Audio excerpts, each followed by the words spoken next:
Hello everyone, today I'm going to be reacting to Aretha Franklin's Young, Gifted, and Black album. If you would like to skip right to my reaction, I will have a timestamp on the screen right here to where you guys can go to. And now onto a couple quick disclaimers. Number one, this is just my personal opinion and interpretation of all the songs. I would love to hear yours down below, just keep it respectful please. Sorry for any background noise or dust particles that may occur throughout this video. I'm going to be stopping and giving my thoughts on the songs as they go along. I'm also going to have to cut out a lot of each song due to copyrights. If you see me looking down at my phone, that is just because I'll have the lyrics split over each song. Lastly, if I have any notes I forget to add, check down below. I might have a pinned comment. And now onto track one, Oh Me, Oh My, I'm a Fool for You, Baby.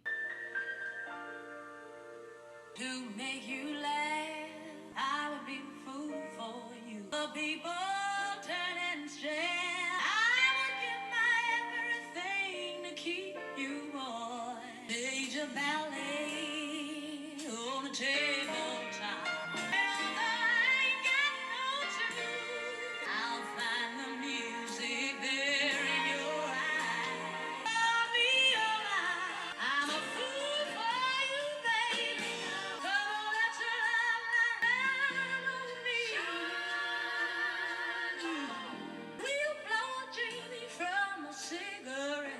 Take a magic carpet ride.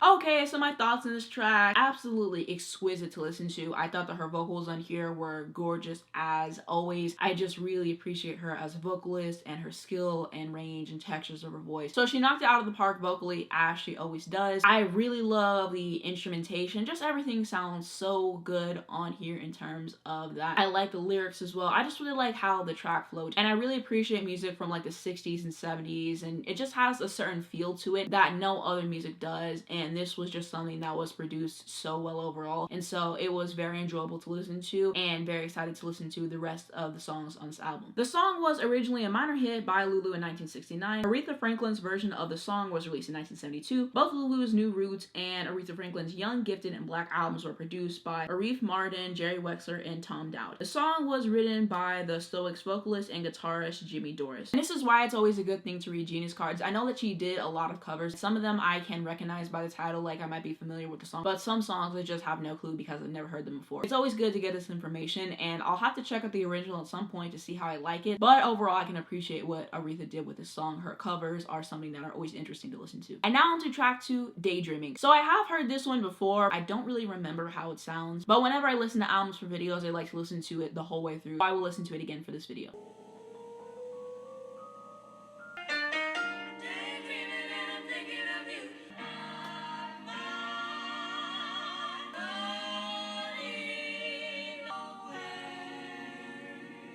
Kind of guy that would say, hey baby, let's get away. Well, I don't care.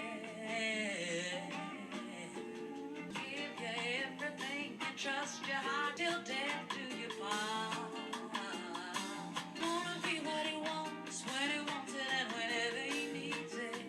Turns me right on when I hear him say, hey baby, let's get away, let's go somewhere. I don't care.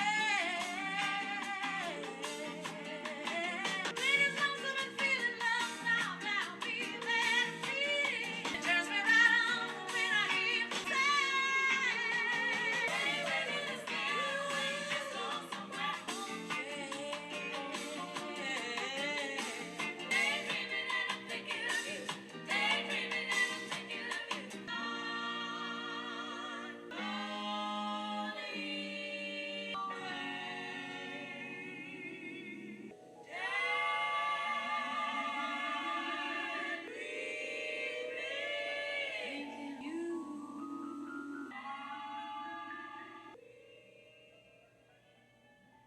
Okay, so my thoughts on this track, really loved listening to it overall. Like I said, this is one I already heard before, and the way that I listened to it is someone on social media was talking about how great of a song this was that I happened to follow, right? And I was like, you know what, let me go check this out. And so I remember enjoying it. Like, I already have it liked in the Spotify library, but I completely forgot what this song sounded like. And so it was really interesting to get to hear it again. Like I was saying with the first song, this sounds like it's time and in the best way. It was just so enjoyable to listen to. And I really like how like the tempo switched up and like the different sections of the song and how everything was able to come together beautifully. And it was something that was so comforting and relaxing to listen to. I loved Aretha's vocal on it, of course. The background singers always did their thing. And I always really appreciate what Aretha's background singers add to the song. I think that they make it even better. And that really is a testament to their talent. So definitely shout out to them, of course. I like the lyrics for this song and just something that's light and breezy. I really love the music on here as well. And this is something that was just fascinating to me overall. Franklin told Oprah in 1999 she wrote Daydreaming with her then boyfriend Dennis Edwards of The Temptations in mind. I liked him a lot. I did write Daydreaming with him in mind. This is something that's interesting to find out. I think that Aretha Franklin was a great songwriter, and so I can really appreciate how she approaches the songs in terms of the writing. So definitely shout out to her. And now on to track 3, Rocksteady.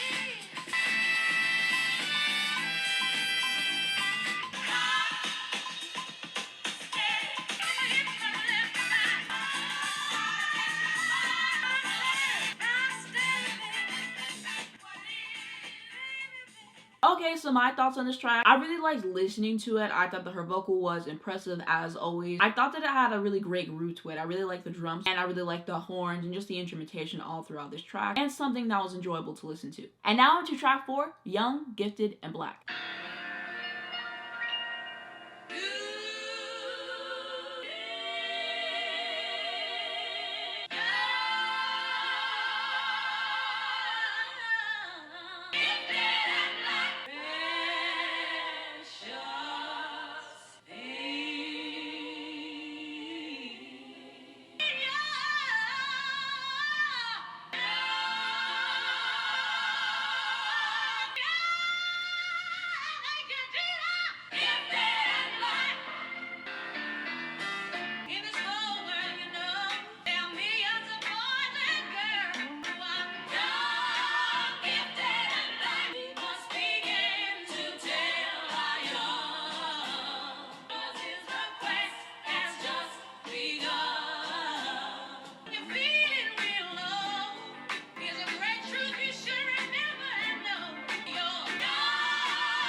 Okay, so my thoughts on this track absolutely blew me away. Aretha's vocals on here, fantastic. I was just really taken by what she did, and you just hear the soul in it all, and that's why she is the queen of soul, obviously. But wow, she really ate in terms of vocals. Absolutely love it. Shout out to the background singers on this track. I feel like there are some, so definitely shout out to them. Shout out to everyone involved in this track. Vocally, this was just something that was really compelling to listen to. I love what she did there. I love the textures, I love the tone, I love all of it. You already know in terms of the vocals, right? And then I can also really appreciate the sentiment of this track, and I love the music on here as well. And so this entire track was just kind of brilliant. I love how everything came together. I just love how it made me feel listening to it, and just something that was so wonderful overall. A worthy title track, and so far this is going to be my favorite song on the album. I'm gonna have to listen more. We will see if this gets surpassed, but right now this is sitting at number 1. Wow, truly immaculate overall. Nina Simone's 1969 song To Be Young, Gifted, and Black was taken to church with Aretha's powerful vocals and piano skills skills on display in her 1972 gospel version. The song was inspired by the 1968 stage play of the same name, composed of unpublished works from A Raisin in the Sun, writer Lorraine Hansberry, who died in 1965 at age 34 from pancreatic cancer, the same type that would later take Aretha Franklin in 2018. Wow, that is something that is bone-chilling, and I really feel for everybody who has suffered from cancer. Definitely all of my thoughts are with you, of course, and it is something that is a very serious disease. So I just wanted to take a second to have that, because that is something that is very important, of course. Alongside other inspirational and prideful songs of the time, such as James Brown's Say It Loud, I'm Black and Proud, and Aretha's version of Respect to Be Young, Gifted, and Black also became an anthem for both the civil rights movement and Black Power movement, helping to raise morale within the Black community. When Aretha sang Young, Gifted, and Black, it brought about a pride in me. I never heard anyone say I was gifted. It was the first time I'd heard gifted and black in the same phrase. I felt proud. I felt valuable. The Gwyneth Souls version also resonated within the hip-hop generation, as it was sampled numerous times by the likes of DJ Premier, Gangsta Star's 92 Interlude, and Heavy D and the Boys' Yes Y'all, Lupe Fiasco Cold World, and Rhapsody Layla's Wisdom, among others. So this is something that was very intriguing to learn. Like I said, I know that Aretha covered a lot of songs, and this is another one that I wasn't really familiar with, and so I'm just really fascinated by it all, you know, how it helps so many people, and just the power that a song can have. Music really helps people, and it's something that can resonate so deeply for so many different reasons. Maybe someone's listening to a song and it's something that they really needed to hear, and it's something that gives them the strength to keep going on, and there's just like so many different ways that music can help people, so it's always something that is worthy in that regard. And so it was really interesting to get to learn the history of the song and some additional facts. I always think that stuff like this is important, which is why I like to go on Genius, because if there's anything that I can learn about the information of the song, I like to, because it kind of makes me view the song differently, and I just feel like that additional context is very important. So I'm really glad that I was able to have that there, and I definitely need to check out the original version of the song, and just to kind of listen to it for a comparison and see what Aretha did, because it sounds like she changed it up a whole lot. So maybe she kept the words the same, and then she could just completely change the arrangement and the vocal delivery, but that is definitely something that I want to keep in mind in terms of that. But wow, such a powerful song for so many different reasons. And now on to track 5, All the King's Horses. All the king's horses couldn't put out too hard together again. We sat on the wall of happiness. We sat on the wall of security. Arms all around me. Two people so in love. How could it fail? Walls started shaking. I heard love cried out. Security, stand down. Defense, I fell. All there is left to tell. All the king's horses couldn't put out two hearts together again. Walls started shaking. Happiness is giving away. All there is left to tell. All the king's horses couldn't put out two hearts together. Okay, so my thoughts on the song. I think that it is good overall. I could definitely appreciate it for what it was in terms of Aretha's vocal, the background singer, and the music and how everything came together. I think that so far, this is probably my least favorite track on the album. I think I like the other tracks above this one a lot more, but I don't think that it's bad by any means. And now on to track 6, A Brand New Me. These are my same old shoes. Oh, they just my life. When I look in the mirror, see a brand new girl on me. Just enough because of you. I got the same old friends, telling the same old jokes. Now the joke is on you.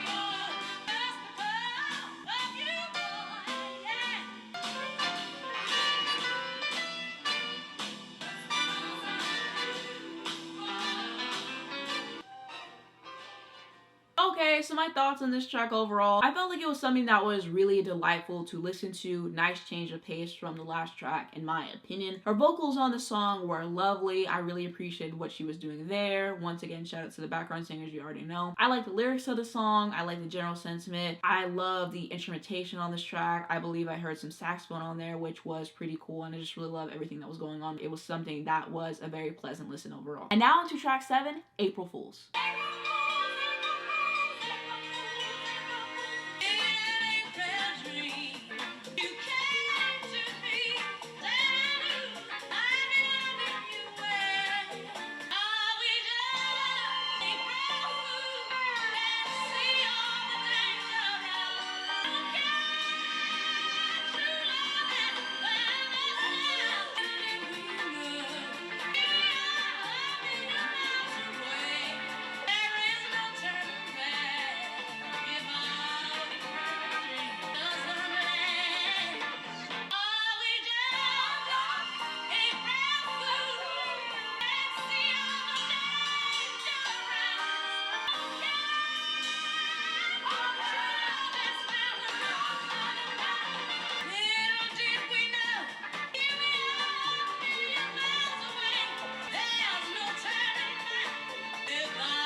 Okay, so my thoughts on this track. It sounded completely different than what I was expecting based on the title. I really thought that this was going to be a ballad. This was something that was very cool to listen to, very intricate in terms of just how many instruments that are going on all throughout it and just like the arrangement of it all. I know that there were some strings on here, just everything that was going on with the instrumentation, which is phenomenal. I really like the drums on this track. Her vocal delivery particularly was something that just had me captivated, and this track was something that was so much fun to listen to. I just really loved it overall. Vocals on here are superb, you already know. I like the lyrics, and it sounds like something that could be in a movie, and I just think that it was really cool overall to listen to, so I really enjoyed it. And now onto track 8, I've Been Loving You Too Long.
Okay, so my thoughts on this song, great overall. I thought that her vocals were stunning. Once again, shout out to the background singers and their contributions there, because I feel like they just add so much to all the songs. I also really love the instrumentation and production on this track. And now onto track 9, First Note and Kokomo.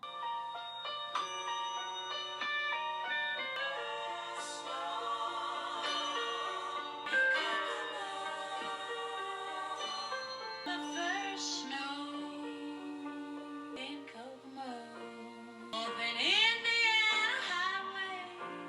A funny friend named Chuck slipped and bumped his head. As we picked him up, it was the first snow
Okay, so my thoughts on this track, beautiful overall. I thought the arrangement on here was truly excellent, really loving the music and the overall production on this thing. Her vocals on here were top notch. Once again, shout out to the background singers and what they add on the tracks. I like the songwriting. This is just something that was so captivating to listen to overall, and I feel like it's perfect for this time of year with Christmas coming up and everything. And this song is something that really hooked me listening to it. Like, I just kept waiting to hear what she was going to say next and how she was going to build everything up in terms of the story. And so this one was just something that was really fascinating for me to listen to. Really loved it on all fronts, and I just think that it has that classic sound to it, and probably going to be another favorite for me on this album. And now onto track 10, The Long and Winding Road. So this is another one that I've heard like one time maybe before, a bit ago, so I don't quite remember how the arrangement goes. But like I said, whenever I react to albums, I like to listen to all the songs through, so I will listen to it once again for this video.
Okay, so as I said, I've heard this song before. I'm pretty sure it was on the same day that I listened to the Daydreaming song on this album, and it was because, you know, I saw it on the track list. I'm familiar with the Beatles catalog, and so I wanted to hear like her rendition of it. So I've already heard it before, and honestly, I will say listening to it again, I like it better now than I did the first time. So basically, the first time I listened to the song, I didn't really care for much, and here's the reason why: because she changed the arrangement. If you listen to the original arrangement, it is something that has like this amazing piano part to it, and I just really love the original arrangement. That is one of my favorite Beatles songs of all time. The Beatles are probably like my favorite group of all time objectively. I really do love their music. Not stand them as people besides Paul McCartney. And getting back to what I was saying, basically because she changed the arrangement, it was something that like really threw me off because I wasn't expecting it. I thought she was gonna kind of like stay really close to the original arrangement, which I think is fantastic for the record, right? And so like I said, listening to it again, I can definitely appreciate it more. I think that her vocals on here are stellar, of course. Shout out to the background singers once again. Fascinating to hear her interpretation of it, and it's really interesting to listen to covers where the artist completely changes it, like maybe they change a lyric or they change the entire arrangement. And a situation like that is something that's like 50-50 for me, because it's like sometimes they change the arrangement so much to where it's like I really wish you would have stayed closer to the original. Sometimes I really like the original and I'm like, wow, you did it even better. Sometimes I don't like the original and then the new arrangement is even better. So it really depends on the artist and the song for me. Like for example, I like Mariah Carey's covers better than I do the original, just because I feel like she adds so much and really makes it her own, and so I really appreciate what she does there, because whenever I go back to the original, it just sounds empty and just not the same, and so I really appreciate what she does with her covers. And I tend to like Aretha's covers more than the original, because I have went back and listened to the original versions and I'm like, yeah, Aretha did it better because of how she switched it up. For this one particularly, I would not have minded if she would have stuck to the original arrangement, just because I think that that's superb, as I was already talking about earlier. I can appreciate her reinterpretation of it. It's just something that's going to take me time to get used to, because whenever you listen to one version of a song for so long and then you hear a completely different version of it, it's just kind of something that takes like getting adjusted to. I can definitely see myself enjoying this even more as time goes on, because like I said, the first time I heard this, the arrangement just threw me off so much I couldn't really get into it, and then this time I liked it so much more. So I think as I keep coming back to it, I will like it more. Obviously vocally she ate Paul McCartney up, like it's not even a contest. Paul McCartney is probably one of my favorite singers of all time too, but we're talking about the Queen of Soul here, so she definitely ate. There's this one tweet I saw, I think it was a few years ago, and hopefully I can find it and put it on the screen, but basically it said something along the lines of, imagine releasing a song in the 60s and then 6 months later Aretha Franklin releases a cover and she eats you up on the song. Like, that's so embarrassing. embarrassing, something along the lines of that. And they're so correct on that because she is so gifted vocally that just imagine releasing a song and be like, you know, I think this is a pretty good song, and then she just absolutely decimates you with the cover. And now onto track 11, Didn't I Blow Your Mind This Time?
Okay, so my thoughts on this track overall, I thought that it was good, something that was really entertaining to listen to. She really brought it in terms of the vocals, as I've been saying all the way throughout this video. Once again, shout out to the background singers. Like I always say, I know I get repetitive throughout these videos, but I can only think of so many words to describe how I'm feeling about the song. But I really liked it overall, great production and instrumentation as well. And now into the 12th and final track, Border song, Holy Moses.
Okay, so my thoughts on this track, fantastic overall. I thought that the music on here was something that was fascinating overall to listen to, really loved it. And her vocals on here, just outstanding, of course, you already know. So this track is something that is wonderful overall and probably going to be another favorite song for me on this album. So I just saw that this was an Elton John cover, and listening to it, I'm like, I don't know why it's reminding me of it. Like, I probably heard of that song title before and connecting him to it. So that's definitely something interesting and something worth noting. I really liked what she did with it. I honestly don't know if I've ever heard the original before. If I have, it's been years, so I don't really remember what the original sounds like compared to this. But I love what Aretha did with this, and I probably will prefer it over the original, honestly. And now I wanted to share my favorite songs on this album with you based on my first listen. So I'm going to say Oh Me, Oh My, I'm a Fool for You, Baby. I have Daydreaming on there as well.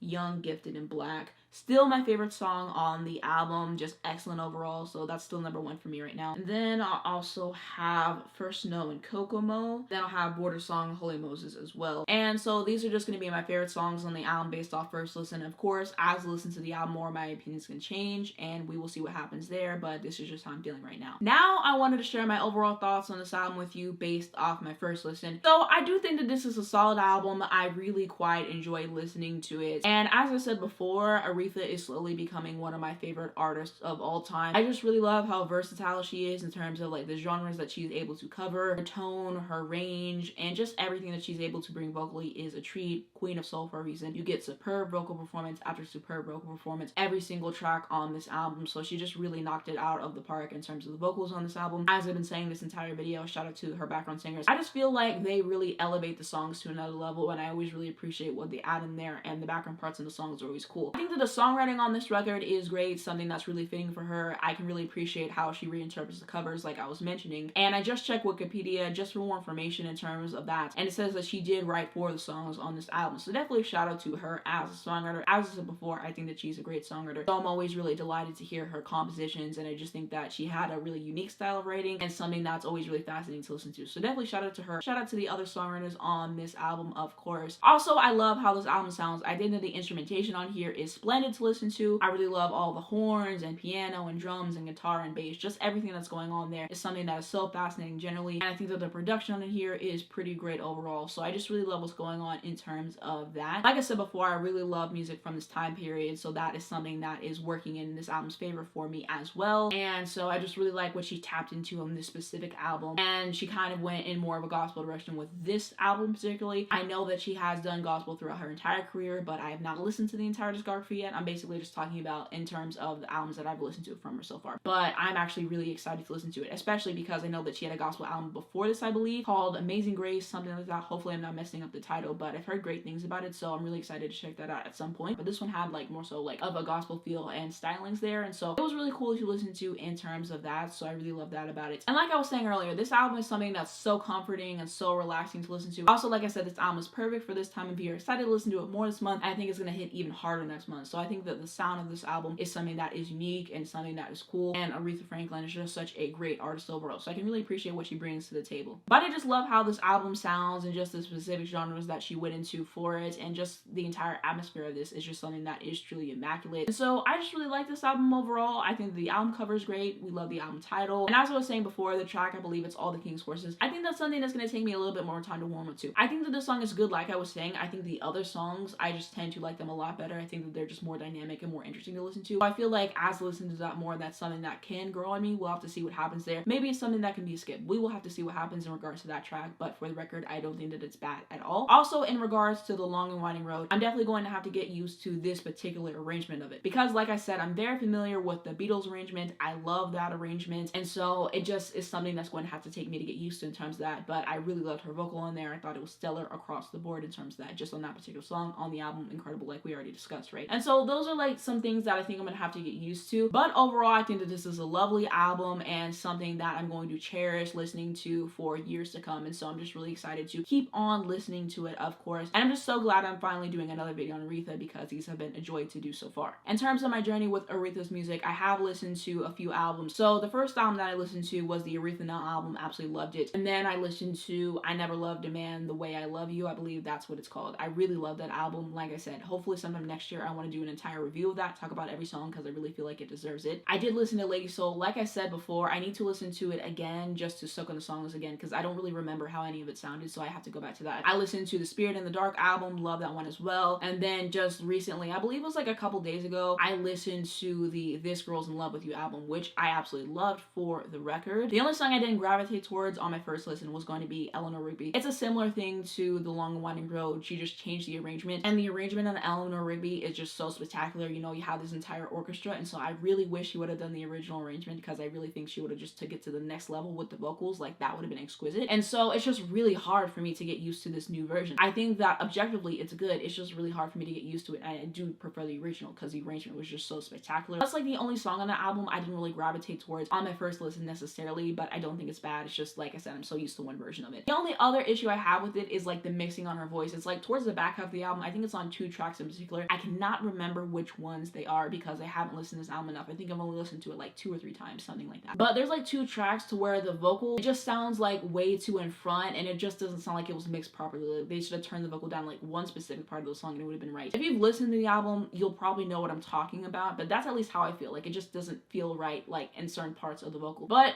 generally, I think that the album was well produced. I actually really enjoyed listening to it, so I was really thrilled to get to listen to that album. Also, I forgot to add, I did start her Yeah album from the 60s. I got like 3 songs songs in and then I stopped playing it. Just because, I don't know, I felt like I couldn't really get into the style of it. I feel like the songs weren't necessarily like something I was like really compelled to listen to like while I was listening to them. Like I was just like, it kind of paled in comparison to her previous material. And I know that she got signed with, I believe it was Columbia. I believe that's who she got signed with. And then it didn't really know what to do with her. It just wasn't the music that she was like meant to do basically. And then she went over to Atlantic and then she kind of really found her pocket in terms of sound and stuff. So I definitely know that. And so I think I'm gonna go back and actually listen to the album all the way through and see if there's a song that I'm really compelled by. But I was like, you know what, let me listen to another album from my catalog. So like that's kind of like something there. But I definitely should finish that album and like the rest of her 60s stuff, of course. Yeah, that's my journey with Aretha Franklin's discography so far. And like I said in my last video on Aretha, I'm going to be doing videos on her every month just so I can finish her discography faster and so I don't have to wait so long before I can listen to albums. But I am listening to some of her albums in my own time. That way there's still stuff that I'm able to enjoy and soak in and I can still like kind of like enjoy the discography. Then I'm also doing videos on other ones. So I'm kind of just giving like little updates on what I think of her albums throughout these videos so you kind of get like the best of both worlds like in regards to that. And so that's kind of like my thoughts there. And so I pick one album, I do it for a video, and then I'll listen to the album before that on my own time or something like that, or the album after that. Like you kind of get the idea. That's like what I've been personally doing. And so I'm really trying to think about what album to do next after this one. I have had some suggestions in my comments before, so I'll probably read those. And basically the way I've been deciding which album I want to listen to next is just looking at the album cover and just like which one intrigues me the most and like the song titles. And this one really intrigued me, so I did this one. And also on her website, they are selling a vinyl of this, and it's like this yellow vinyl, and I really wanted to get it, but I haven't listened to the record yet. So I was like, let me listen to it. I will probably like it, and then I will get it. So that's kind of like what led me to want to listen to this one in the first place. And down below in the comments, you can leave some suggestions on which album you think that I should listen to next. You know, plead your case there. Like I said, I have gotten some comments before, so I'll reread those. I'll read the ones on this video and just kind of look through and like make my own decision there. But I would love to know which one you guys think that I should do next for a video, of course. But yeah, that is going to be it for my thoughts on Aretha Franklin's Young, Gifted, and Black album. Of course, I would love to know what you guys think down below in the comments. What are your favorite songs? What are your memories of the album? Any important background information that I should know? Leave it down below in the comments. Let's continue the discussion there. If you wanted to see more videos on Aretha Franklin, I will have a card on the screen right here to where you guys can go to, and that just takes you to everything I've done so far. So basically I have album reactions to Aretha Now and also to Spirit in the Dark, so you guys can check those out. And I do have one Aretha vinyl that I got recently that I'm waiting to unbox for the second channel, so you guys can definitely subscribe over there if you want to see that. I'm really hoping to get that video out this week or next week for you guys to check out. We'll just have to see what happens with the videos I'm doing in life, whatever, but I really want to open that already because I've had it for like a week or two, something like that. And then I do have another Aretha vinyl coming in as well, so I might just do those separately. It really depends on when the other one's gonna come in, but yeah, you guys can definitely subscribe to my second channel if you want to see that. But that is going to be it for this video. Thank you so much for watching. If you did enjoy it, give it a like down below. It helps me out a lot in the YouTube algorithm. I'd very much appreciate it. You guys can subscribe right down below if you wanted to see more videos like this. If you hit the bell, you get a notification to your phone when I post, you not miss when new videos come out. The first link down below in the description will be my second channel, so you guys can definitely check me out on there. Also going to have my Twitter, my Instagram, and my Spotify if you'd like to follow me, as well as a link to stream this record. I would highly recommend it. And lastly, information to educate you guys on important situations. Thank you guys so much for watching, and I'll see you in my next one.